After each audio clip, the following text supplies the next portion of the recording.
నమస్తే. జైరాబాద్ లో జరిగిన సంఘటన కూడా చాలా వరకు కూడా సోషల్ మీడియాలో కూడా అలచిల్లుతున్న పరిస్థితి కూడా ఉంది. సిద్ధారెడ్డి కవిత ఇద్దరు దంపతులు కూడా అక్కడ జైరాబాద్ లో నివాసం ఉంటూ వాళ్ళకి ఇద్దరు పిల్లగాళ్ళు కూడా ఉన్నారు. కవిత వాళ్ళిద్దరు పిల్లగాలను కూడా పట్టించుకోకుండా ఆన్లైన్ లో ఇన్స్టాగ్రామ్ లో పరిచయమైన పవన్ రెడ్డితో కూడా వెళ్ళి జడ్చర్లో కూడా నివాసం ఉంటున్న సందర్భంలో కూడా సిద్ధారెడ్డి కూడా వెళ్ళి అక్కడ పోలీస్ కంప్లైంట్ కూడా ఇచ్చింది. పోలీస్ కంప్లైంట్ ఇచ్చిన తర్వాత పోలీసులు కూడా అక్కడ సమాచారం అందుకొని కవిత దగ్గరికి వెళ్ళిన సందర్భంలో వాళ్ళని పోలీస్ స్టేషన్ కు తీసుకొస్తున్న సందర్భంలో కూడా కవితని సిద్ధారెడ్డి కూడా కత్తితో పొడిచినటువంటి పరిస్థితి కూడా ఉంది. అసలు ఏ విషయం వల్ల అంటే ఇంతకుముందు వాళ్ళకి ఏమైనా గొడవలు ఉన్నాయా, లేకపోతే ఎలాంటి సందర్భంలో గొడవలసి వచ్చింది? అంటే పవన్ రెడ్డిని కూడా అదే కారులో కూడా తీసుకొస్తున్నారని చెప్పారు. మరి పవన్ రెడ్డిని కూడా పొడిచే సందర్భంలో కానిస్టేబుల్ కూడా ఆపిందని చెప్పి కూడా వాళ్ళు చెప్తున్న సందర్భం ఉంది. అయితే వాళ్ళ ఫ్యామిలీ వాళ్ళతో కూడా మాట్లాడే ప్రయత్నం అయితే చేద్దాం. నమస్తే అమ్మ. ఇంతకు ముందు కూడా అంటే పెళ్ళైన కాడ నుంచి వాళ్ళిద్దరి మధ్యలో ఎలాంటి గొడవలు ఏమైనా ఉన్నాయా? ఎప్పుడన్నా చెప్తుండేనా నీతో? లేవు, ఎప్పుడు లేకుండా మధ్యలోనే వచ్చినాయి గొడవలు. అప్పుడు ఇప్పుడు కొట్లాడుతుండ్రి, మంచిగా ఉండుండి అని చెప్తుంటిమి. ఇక అందులోనే ఇట్లా జరిగింది. ఏం చేసుకున్నారో ఎక్కడ చేసుకున్నారో సరిగా తెలియదు. మేము ఊరిక వాళ్ళ దగ్గర ఉండము. వాళ్ళు ఎప్పుడు చేసింది ఇట్లనే చెప్తుంటిమి బుద్ధి వస్తుంటిమి. ఇట్లా అంటే ఎప్పటి నుంచి గొడవలు స్టార్ట్ అయినాయి? ఎప్పటి నుంచి మీ దగ్గరకు వచ్చినాయి గొడవలు? ఇట్లా గొడవలు అవుతున్నాయని అప్పుడో ఇప్పుడో చెప్తూనే ఉంటుండ్రి. మేము పోయి వాళ్ళకు బుదిగిస్తుంటిమి, ఏదో కలుపుతుంటిమి, చేస్తుంటిమి. మొన్న కూడా పోయింది. లేదంటేనే పోయి 10 రోజులు ఉండి పిల్లలకు చూసుకున్నా చేసిన. అక్కడ పోయింది, వచ్చింది, చూసుకొచ్చుకున్నాడు, తెచ్చుకున్నాడు. మస్తు తిప్పలు పడుతున్నాడు అంట కదా, కానీ వినలేదంట. విన దానికి వాళ్ళకు ఏం తెలుసు. అంటే ఎన్ని రోజులు అంటే ఇంతకు ముందు కూడా ఒక 10 రోజులు నెల రోజులు పోయి ఇంటికాడ వాళ్ళ అమ్మోళ్ళ ఇంటికాడ ఉందని చెప్పారు. అంటే పిల్లల్ని తీసుకొని పోయి ఇంటికాడ ఉంది అని చెప్పి లేదా? లేదు, ఇప్పుడైతే పిల్లలకి ఎవ్వరు తీసుకుపోలేదు.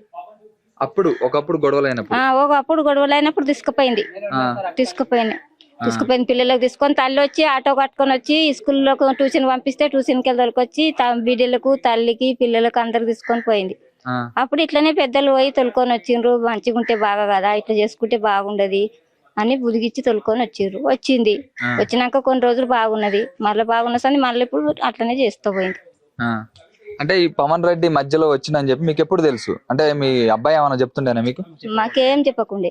ఇవి ఉన్నాయి పోయినాయి, ఇట్లా వస్తుంది ఇట్లా జరుగుతుంది అని మాకు ముందే తెలియదు. వాళ్ళకి ఏం తెలియదు. ఏం చెప్తారు? నేనే ఇది ఉన్నా కదా, నేనే చూపించుకుంటా, నేనే చేసుకుంటా ఉన్నాడు. నాకు వెళ్ళిపోదాం అమ్మ చెప్పేది ఏం లేదు. అమ్మాయి మెడి దాని లేకుంది, ఏం తెలియదు. ఏం చెప్పి కూడా లాభం లేదని చెప్పుకుంది. అంటే కాళ్ళు పట్టుకొని కూడా బతిమిలాడిండు. మనకి ఇద్దరు పిల్లగాళ్ళు ఉన్నారు, ఆ ఇద్దరు పిల్లగాళ్ళని మనం మంచిగా చూసుకుందాం అని చెప్పి రీసెంట్ గా ఒక ఫ్లాట్ కొన్నాడు అంట, అందులో బోర్ కూడా వేయించిన అని చెప్తున్నారు. మరి ఇవన్నీ చేసిన తర్వాత కూడా ఎందుకు ఆ బుద్ధి పుట్టింది? ఇక అది వాళ్ళకే తెలుసు, మనకేం తెలుస్తుంది. అంటే కాల్ రికార్డ్ లో కూడా బూతులు కూడా తిట్టిందని చెప్పి అంటారు. తిడుతుండే ఏదో ఒకరికొకరు అనుకుంటుండ్రి. ఏం చెప్పాలి, చెప్పలేమన్నా. నీ కొడుకు చేసింది కరెక్టేనా? అంటే ఇది అయితే 90% కరెక్టే. నా పిల్లలన్నా బతికి, నా పిల్లలకి ఎట్లన్నా చేసి బతికించుకుంటాను నేను. కానీ అందరూ వచ్చి నేను ఉండలేకుంటే. అంటే ఇంతకు ముందు ఏమన్నా ప్లాన్ వేసిందని కూడా అంటున్నారు. అంటే ఒకవేళ ఈ సంఘటన కనుక జరగపోయినట్లయితే వాళ్ళు ముగ్గురు కూడా ప్రమాదం ఉందని అంటున్నారు.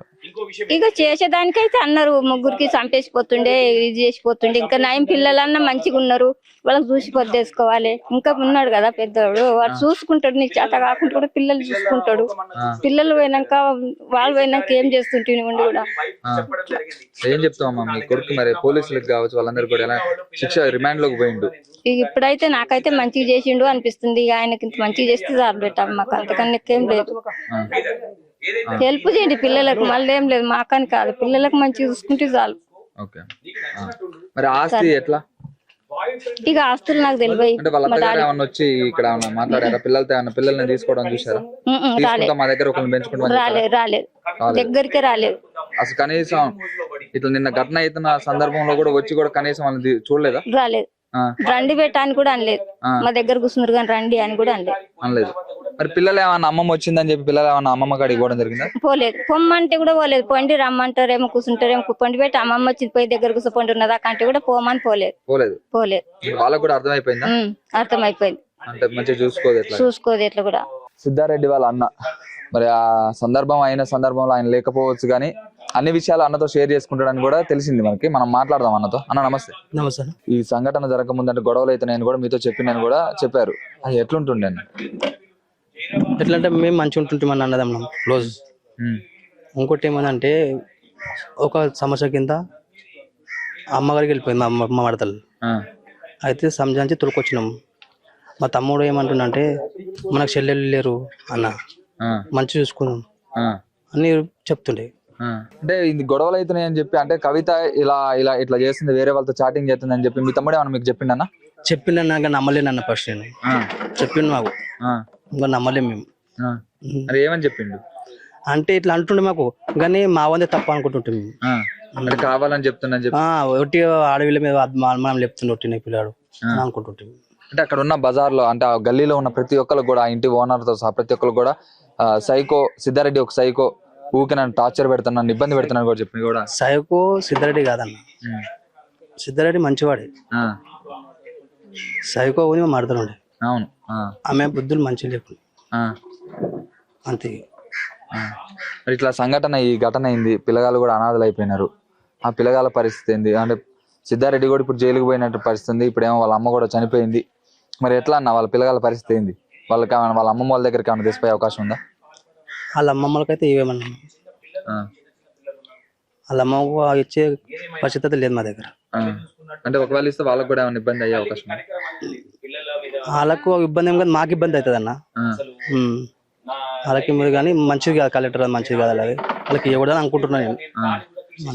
ఏం చెప్తా మరి, ఈ ఘటన జరిగింది, పోలీసుల ముందే మీ తమ్ముడు కవితని ఆ కత్తితో గుచ్చినటువంటి పరిస్థితి కూడా ఉంది. అయితే ఇది ఎంతవరకు కరెక్ట్? ఇది ఇలా చేయడం కరెక్టే అంటారా? చూడన్నా, అందరూ ఒక తిరిగి ఉంటారన్న. అది ఇంకోటి ఏమంటే మేము ఎందుకంటే ఇజ్జత్కు సస్తాం, అంటే మీ ఇల్లు కోసం చూసినాం. చూసింటాడు 2 సంవత్సరాల నుంచి ఓపిండు. మనకి మొన్న సైకిల్ వేరే వాళ్ళు వెళ్ళిపోయినప్పుడు ఎవరు ఓకున్నారు. అట్లా సైకో అయ్యి వాడు కొంచెం ఏమనుకున్నాను, మనసు బాగాలేకపోయింది అనుకోవచ్చు. మనసు బాగాలేకనే చేసిండు. అంటే పోలీస్ స్టేషన్ లో అంటే ఏమని బతిమలాడండి, ఏమని చెప్పిండు, ఏమన్నాడు? అంటే కవితని మళ్ళీ తీసుకొని రావడం కోసం ఏమని బతిమలాడు? కాళ్ళు కూడా పట్టుకున్నాడు అని చెప్పి కూడా అంటున్నారు. కాలు పట్టుకుని అంటున్నా. ఏమని బతిమలాడింది? ఇంకా పిల్లల కోసం ఉన్నారు, పిల్లలు ఉన్నారు, కొంచెం పిల్లలు పోకూడదు, పిల్లలు పెద్దగా అవుతారు, మనం ఒక మంచి ఫ్యామిలీ. మరి నీ కొడుకు గురించి కూడా అక్కడ ఉన్న కాలనీలో బజార్ బస్తీలో ఉన్న వాళ్ళందరితో కూడా సైకో, నన్ను బాగా ఇబ్బంది పెడుతున్నాను, టార్చర్ పెడుతున్నాను, ఈ విధంగా ఇబ్బంది పెడుతున్నాడు అని చెప్పి కూడా కాలనీలో ఉన్న వాళ్ళందరికి కూడా చెప్పిందంట. చెప్పింది కానీ ఎవరు నమ్మలేరు కదా అన్న, ఎవరు నమ్మలేరు సైకో అని. ఎప్పుడు పోలేడు కదా కొత్తగా పోయిండు అంటే ఎవరన్నా నమ్ముతుండ్రేమో. వెండి కాగానే పోయిండు, అందరూ ఎరకవానికి వేసుంటే వాళ్ళు తెలుసు. ఎవరు సైకో అని నువ్వు చెప్పుకుంటే ఎవరు సైకో అని ఎవరు అనలేదు. ఇప్పటికి ఇంకా ఎవరు సైకున్నాడు అంటే అనలేరు. మరి ఇప్పుడు ఏమంటారో తెలియదు, ఇప్పుడు అరుచుకుంటే తెలుస్తుంది ఏం చెప్తారు. ఎలాంటి న్యాయం కావాలమ్మా?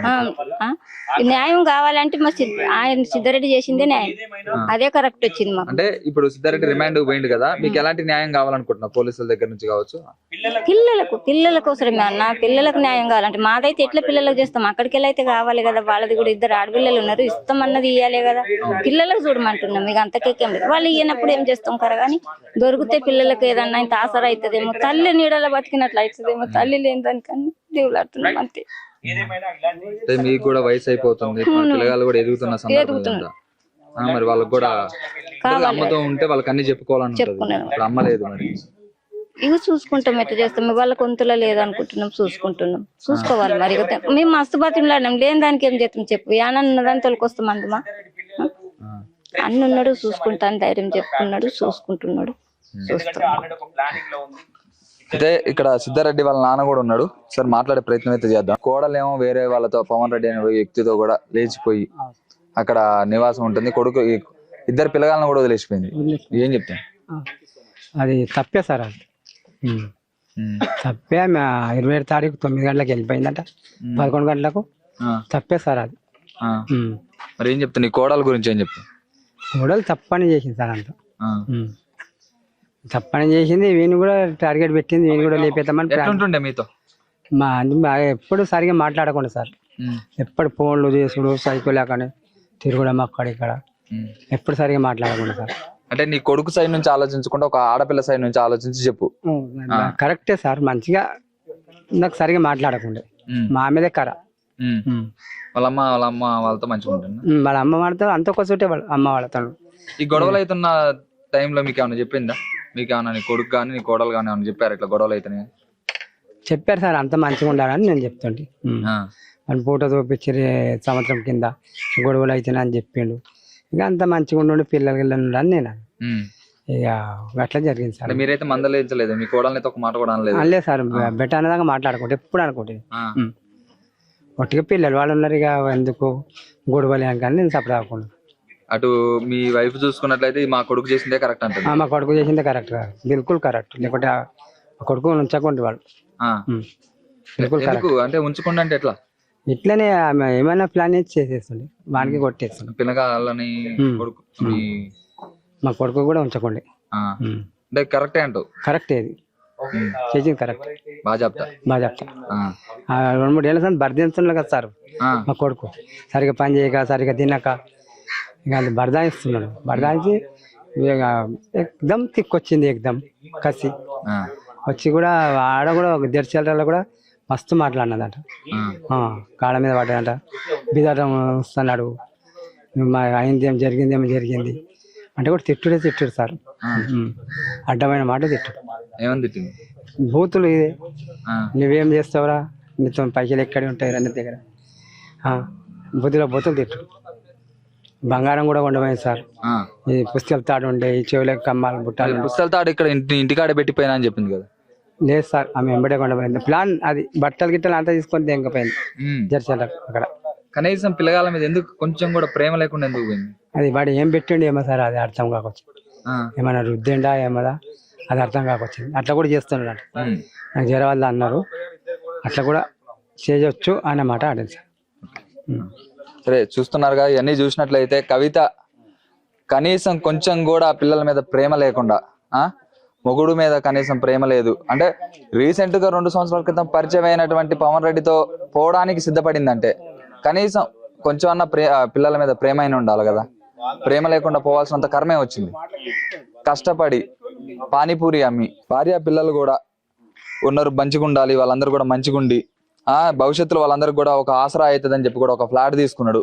ఒక ఫ్లాట్ తీసుకొని అక్కడ బోర్ కూడా వేయించి వాళ్ళిద్దరు కూడా మంచిగా ఉండాలని, నా భార్యతో సహా వాళ్ళందరూ కూడా మంచిగా ఉండాలి, రెయిం బగలు కూడా కష్టపడి పానీపూరి అమ్మి కూడా రోజుకు వచ్చిన డబ్బులన్నీ కూడా మొత్తం తీసుకుపోయి ఆమె చేతిలోనే పెడుతుండే. ఆమె చేతిలో పెడుతున్నా కానీ ఆమె కనీసం ఆ పైసలన్నీ తీసుకుపోయి పవన్ రెడ్డికి కూడా 15,000 20,000 అని చెప్పి వేరే వాళ్ళతో కూడా పైసలు వేపిస్తున్నా కానీ అంటే రీసెంట్గా ఇదంతా కూడా వెలుగులోకి వచ్చింది. తర్వాత కాల్స్ పోతుంటే కూడా కాల్స్ కూడా ఫార్వర్డింగ్ పెట్టుకొని సిద్ధారెడ్డి కూడా ఎవరెవరికి మా వైఫ్ ఎవరెవరికి కాల్ చేస్తుందని చెప్పి కూడా సిద్ధారెడ్డి కాల్స్ అన్ని కూడా ఫార్వర్డ్ పెట్టుకొని ఎవరెవరికి చేస్తుందని ఇవన్నీ కూడా చెక్ చేసిన సందర్భంలో తెలిసింది ఇదంతా. అయితే ఈ విధంగా చేయడం కూడా కరెక్టే అని చెప్పి కూడా వాళ్ళ తల్లిదండ్రులు వాళ్ళ అన్నతో సహా ప్రతి ఒక్కరు కూడా ఇదే కరెక్ట్. కొన్ని ఛానల్స్ లో కూడా ఒకవేళ పోలింగ్ పెడితే 70 నుంచి 80% దాకా కూడా సిద్ధారెడ్డి చేసిందే కరెక్ట్ అని చెప్తున్నారు. మరి మీరందరూ కూడా కామెంట్ రూపంలో చెప్పింది సిద్ధారెడ్డి చేసింది కరెక్టా కాదా అని కూడా కామెంట్ రూపంలో చెప్పండి. చూస్తున్నానండి కాలేజీ టీవీ. Thank you.